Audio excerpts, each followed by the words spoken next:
Rub-a-Dub Dolly, soft pretty dolly, you give her a bath. The 1970s were an incredible decade for toys. Manufacturers weren't just making dolls you could dress up anymore. They were trying to make dolls that did things, dolls that talked, dolls that behaved almost like real children.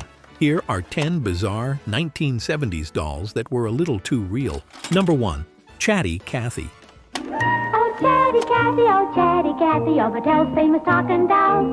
We pull the rings, and you say 11 different things. Let's play house. Please change my dress. We can change your dresses now, goodness knows.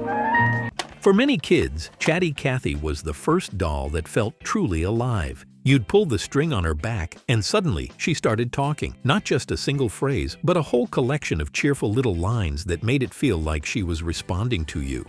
Let's play house. Please take me with you. Oh, bye-bye.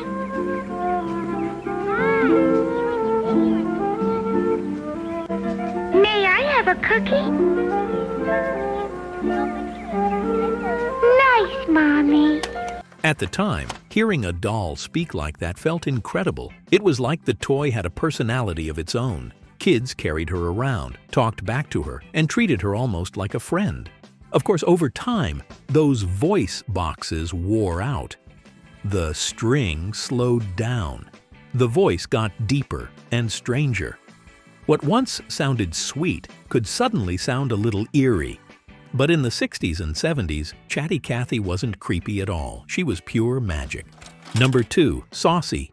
Saucy was one of those toys people remember for decades, even if they forget her name. At first glance, she looked like a normal doll. But if you twisted her arm, her face suddenly changed expressions. One moment she looked happy, the next surprised, the next sleepy or mischievous. Kids loved showing it to friends because it felt like discovering a secret feature. The funny thing is that many adults spent years remembering a doll whose face could change, but had no idea what it was called. It became one of those little mysteries people tried to solve long after childhood. When someone finally tracks down Saucy again, the reaction is almost always the same. Oh wow, I had that. Number 3. Baby Alive.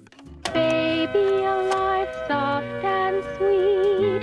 She can drink, she can eat. Look, beautiful Baby Alive is eating her own Baby Alive food right from the spoon, and she's drinking from her bottle. Baby Alive didn't just sit on a shelf, she ate. Kids mixed powdered food with water, spoon-fed the doll, and watched her chew. New Baby Alive, soft and sweet.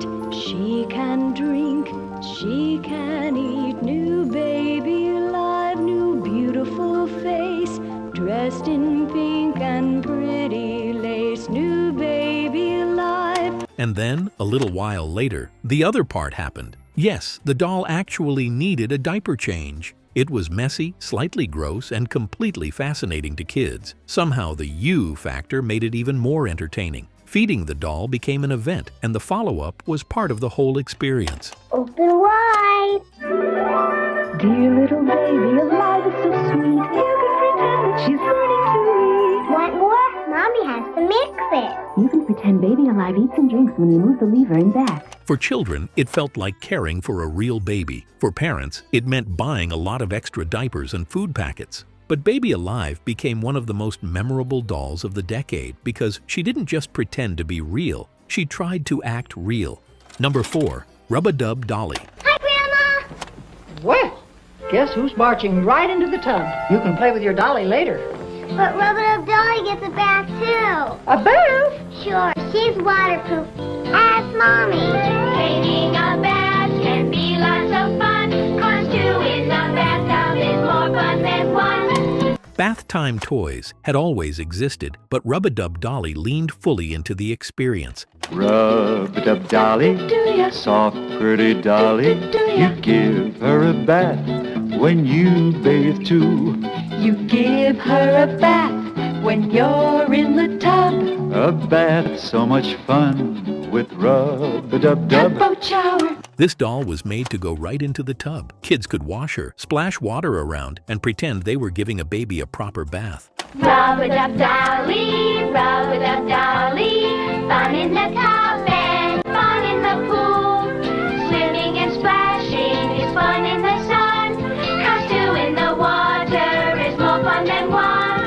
The simple joy of that activity turned an ordinary routine into playtime. Instead of being rushed through bath time, kids suddenly wanted it to last longer, which was probably a pretty nice bonus for parents. Number 5. Bless You Baby Tender Love. She's cute as can be, and as you can see, she sneezes. Bless you, baby tender love. Loving her is lots of fun when your tender love's the one. This doll had a talent most dolls definitely didn't. She sneezed. You'd gently squeeze her tummy and hear a tiny ah, ah building up. Then, suddenly, chew! The doll's head would tip back dramatically as if she had just experienced the most powerful sneeze imaginable. Kids found it hilarious. Parents probably found it slightly confusing. Either way, it was another example of how toy makers were trying to give dolls tiny pieces of real human behavior. Apparently, even sneezing. If you enjoy these nostalgic deep dives into the strange and wonderful things from the past, make sure you subscribe here on YouTube and follow me on Facebook. I post new nostalgia videos every week, and chances are one of them will bring back a memory you completely forgot about. Number 6. Baby Tender Love. Oh, Dolly, did you hurt your arm? I love you. Think of nice things like flowers. Good lady. You grow up healthy. Roll it up, roll it up, put it in the bed. If any doll from the 1970s was designed to feel realistic, it was Baby Tender Love.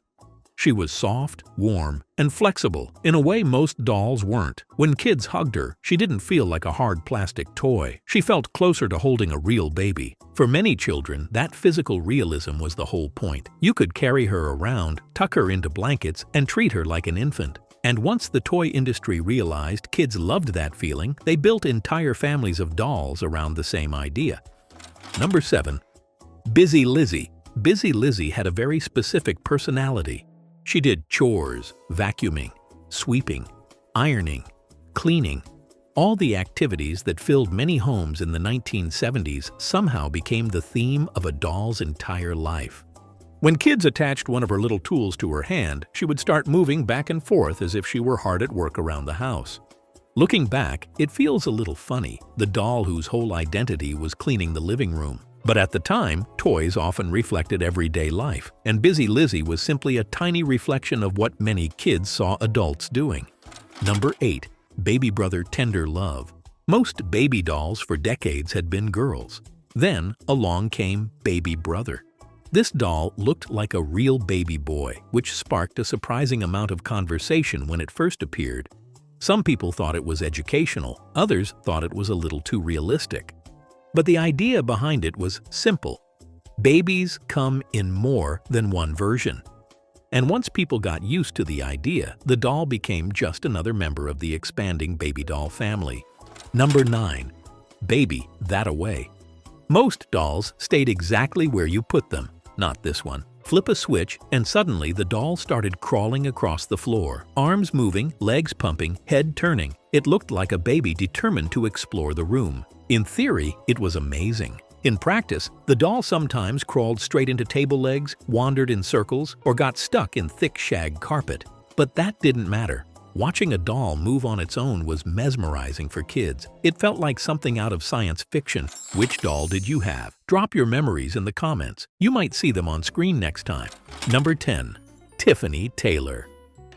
Tiffany Taylor, she's what you want her to be. First a brunette, turn around, she's a blonde. Naturally, Tiffany Taylor. At first, Tiffany Taylor seemed like just another fashion doll. Then someone twisted the top of her head and suddenly her hair changed color. Blonde turned into brunette. Bangs appeared where there hadn't been any before. Kids could switch styles instantly, which meant Tiffany could be almost any character they imagined.